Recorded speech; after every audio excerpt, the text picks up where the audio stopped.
Sejam muito bem-vindos ao Portal da Engenharia Mecânica, mais um dia em que nós vamos falar de um tema bastante interessante, que são os materiais hipersônicos, redefinindo a indústria aeroespacial. Vamos falar da hipersonia, ou seja, regime de voo com o número Mach maior ou igual a 5, vamos falar dos inimigos invisíveis dos materiais, vamos falar dos materiais hipersônicos, do laboratório ao voo e falar do futuro aeroespacial. Pois bem, hipersonia. Ou seja, quando a velocidade vira um problema de materiais. Durante décadas, a indústria aeroespacial correu atrás de motores potentes, eficientes, robustos, compactos, silenciosos e tudo mais, inclusive rápidos. Mas existe um ponto em que a velocidade ela deixa de ser apenas uma questão de propulsão. Tá? Esse ponto em que ela deixa de ser apenas uma questão de proporção, ela começa exatamente quando o número Mach ele é 5 vezes maior que a velocidade do som. Nós vamos ver isso aqui um pouco mais sobre esse número Mach. O que é esse número Mach, que inclusive já foi apresentado em outro vídeo, temos o link aqui na descrição do vídeo, mas só para contextualizar. O número Mach, representado aqui pela letra MA, ela é a velocidade do objeto que você quer comparar com a velocidade do som, é a velocidade do objeto dividido por essa velocidade do som, tudo no mesmo meio e tudo em metros por segundo. Para a gente ter uma ideia do ambiente, do meio, por exemplo, no meio onde a temperatura ambiente é 20 graus, essa velocidade do som, ela é 343 metros por segundo, que equivale a 1.236 km por hora. Mais informações, veja aqui no link na descrição do vídeo, que tem um link sobre o número de Mach, você vai ter a oportunidade de ver mais coisas. A partir desse número de Mach maior ou igual a 5, a gente entra no regime hipersônico. E aqui acontece algo curioso. O maior desafio não é mais fazer o veículo acelerar, tá? Mas fazer com que ele sobreviva à própria aceleração, à própria velocidade. Aqui nós temos uma ilustração científica que mostra o número de Mach como um limite físico do voo hipersônico. Aqui você tem um Mach igual à velocidade do som, 2 vezes a velocidade do som e aí por diante. A partir de 5, você tem problemas de degradação de materiais. Você entra no limite do material, tá? Pois bem, em velocidades hipersônicas, como nós estamos vendo aqui acima de 5 Mach, o ar ele deixa de ser, por exemplo, um fluido que passa apenas pela aeronave. Ele apenas passa, faz sua aerodinâmica e vai embora. Não. Aqui nesse caso, em velocidades acima de 5 vezes a velocidade do som, ele se comprime violentamente, aquece, reage quimicamente e transfere energia térmica terrível em níveis extremos para a temperatura da estrutura. Tá? Isso é muito comprometedor. E o resultado é que o material da aeronave, nesses casos aqui, ele passa a ser tão importante quanto o motor, ou até mais importante que o motor do hipersônico. Tá? Vamos falar então, dito isso, dos inimigos invisíveis dos materiais. O calor extremo, a oxidação e o choque térmico. O maior vilão da hipersonia, ele é invisível, e ela se chama calor aerodinâmico, é aquele calor gerado pelo contato com o ar. É o maior vilão. Quando o veículo ele voa, por exemplo, a Mach 5, Mach 7, Mach 10, ou seja, 10 vezes a velocidade do som, ele entra em atrito com o ar, e esse ar pode elevar a temperatura da superfície para mais de 1.500, 2.000, 3.000 graus Celsius. Aqui nós temos a onda de choque, e essa temperatura aqui ela pode chegar até 3.000 graus Celsius, é uma temperatura muito grande. Além disso, você tem um fluxo de calor aerodinâmico, além dos locais aqui, as temperaturas em bordas, em áreas de ataque, você tem fluxos de calor que se espalham pela fuselagem. Tá? Além disso, além de tudo isso, você tem os gradientes térmicos, ou seja, os choques térmicos. Quando você tem compressão de ar em alta pressão, em alta velocidade, você desenvolve altas temperaturas nessa onda de choque. Porém, quando o ar ele expande aqui nessa região, quando o ar expande, ele cria uma zona de baixa pressão e baixa temperatura. Então você tem grandes choques térmicos aqui, entre temperatura extremamente alta e extremamente baixa. Isso é um outro problema devido a esse tipo de velocidade. Só para comparação, esse calor aqui é suficiente para derreter praticamente todas as ligas metálicas usadas na aviação convencional, tá? E não é só o calor constante ali, não é só o calor que a gente está falando aqui. Nós temos problemas onde o material sofre, por exemplo, choques térmicos violentos, como nós falamos, ele sofre oxidação acelerada por causa da altíssima temperatura, fadiga térmica, que isso é um problema também, e até ablação, quando o material literalmente ele se consome, né, para proteger a camada que está mais abaixo.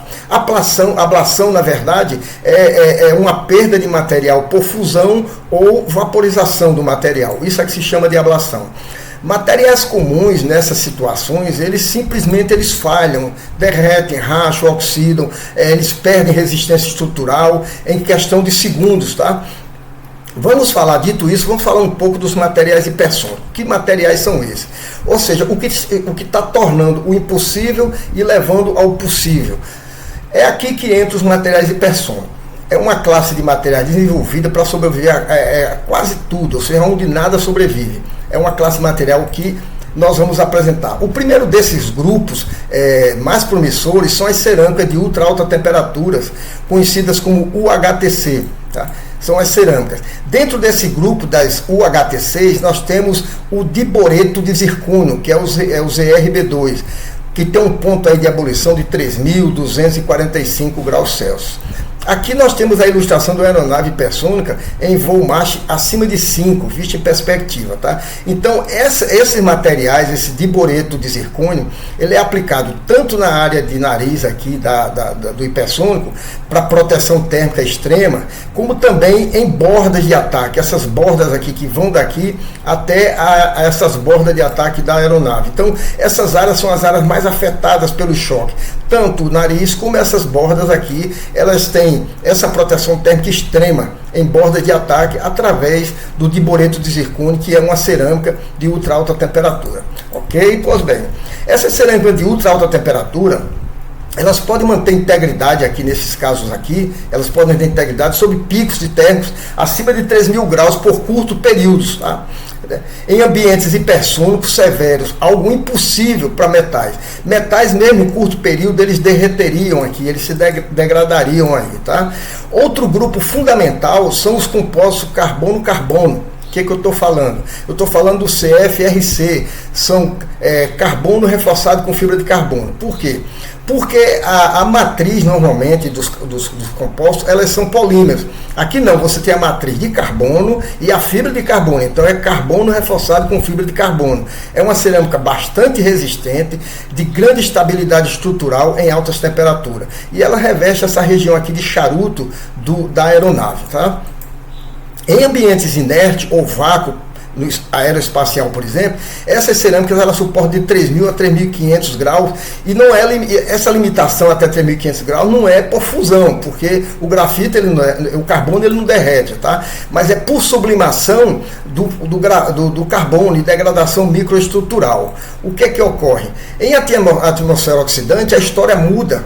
Em vácuo tem 3.000 a 3.500. Em atmosfera oxidante, a conversa muda. Ela suporta de 500 a 700 graus sem proteção. Acima disso, o carbono dessa fibra, ele oxida rapidamente, porque ele reage aqui com o oxigênio do ar e ele cria monóxido de carbono e cria dióxido de carbono. Aí você pode falar, mas poxa, você está falando em 3.000, 3.500 e agora ele só resiste 500 a 700? Tudo bem. Isso aí, por isso que em aplicações hipersônicas, esse CFRC, ele nunca vem nu, ele nunca vem aqui exposto, tá? Ele recebe revestimentos antioxidantes, ou de carbeto de silício, ou da própria cerâmica de ultra alta temperatura. Então, ele é um material que resiste a 3.000, 3.500, mas ele tem um revestimento para evitar exatamente a oxidação superficial, para não ser arrancado o material do polímero, tá certo? Pois bem, uma terceira classe de materiais hipersônicos são as ligas metálicas avançadas, como o titânio e as superligas de níquel, que nós temos aqui nessa região aqui. É uma região já coberta, né? Essas ligas metálicas, elas são usadas em regiões menos expostas ao calor, evidentemente, mas que ainda precisam suportar condições extremas. São essas regiões aqui. Aqui você tem as ligas metálicas aqui, tanto nessa região, aqui azulado, dourado, como aqui. Essa parte de estrutura. É uma resistência mecânica e estabilidade térmica enorme. Elas fornecem essa estabilidade térmica tanto estabilidade térmica como estabilidade mecânica a partir de sua resistência aqui nessas regiões. Isso é muito importante. Ou seja, a grande revolução que nós estamos falando não é apenas o material isolado, ou seja, o composto, a cerâmica, os metais, não. O que acontece é que isso aí é importante por causa da engenharia de sistema, ou seja, a combinação de diferentes materiais em diferentes locais. Essa composição é que faz a grande diferença dos materiais hipersônicos. Tá? Vamos falar um pouco do laboratório ao voo. Onde esses materiais já estão sendo testados.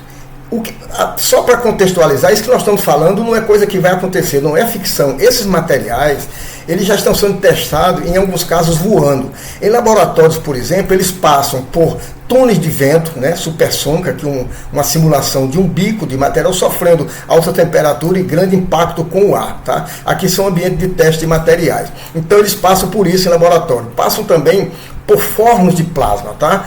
Esses fornos de plasma, altíssima temperatura para medir a resistência do material. E ele passa concomitantemente por ensaios que envolvem calor, pressão e oxidação ao mesmo tempo, para fazer a medida dessa capacidade desses materiais. Além deles passarem em laboratório, em testes reais eles aparecem, por exemplo, nas bordas de ataque, como nós falamos. Tanto aqui, nessas bordas aqui, como nessas bordas da aeronave aqui, que pegam exatamente o impacto com o ar. Tá? Além disso, eles aparecem também em bicos de nariz, ou seja, em bico de aeronave, no nariz da aeronave, do veículo hipersônico. É muito importante essa região aí. E entradas de ar de scramjets, que é exatamente onde entra o ar para a propulsão da aeronave, do hipersônico. E também em superfícies expostas ao fluxo direto.